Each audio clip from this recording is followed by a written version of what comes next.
د ادارو د شفاف کولو د دغه دپاره زما او ستا کار او کردار ده د دغه دپاره مو دغه وخت هم دلته صرف کړئ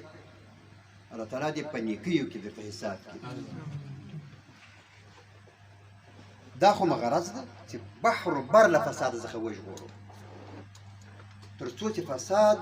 ما او تا محو کړی نه وي تر هغو پورې د الله تعالی دغه برکتونه او دا شیان به کم وي تاسې باور وکړئ تاسې په یوه اداره کې اصلاح راوړئ پر هغې اداره باندې به د الله تعالی برکتونه رانازل شي هغه اداره کې به نظم نسق راشي د خدای خوند به یې سم وي طبیعت به یې سم وي خلک به هلته سره بنیتې نه وي دا بنیتې په ادارو کې دا سره وهلو ټکولو ده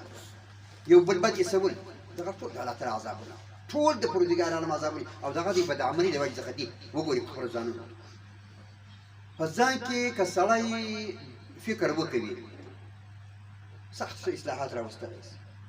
فقط درسه ته توجه ورته پکار ده لازم الشان قرآن سره تلازم ورته پکار ده خصوصا تاسې ډېر د سورة حجرات مطالعه کړئ شيء يا أيها الذين آمنوا لا يسخر قوم من قوم عسى أن يكونوا خيرا منهم ولا نساء من نساء عسى أن يكون خيرا منهن ولا تلمزوا أنفسكم ولا تنابزوا بالألقاب بئس الاسم الفسوق بعد الإيمان دا زما استاد کار جوز ده تفتیش کوم خو د مسخرو دپاره نه داسې نه ده چې یو قوم مسخره کړم یو کس مسخره کړم یو کس وشرموم د رسول الله صلی الله علیه وسلم حدیث شریف کې تاسې په خپله لیدلي دي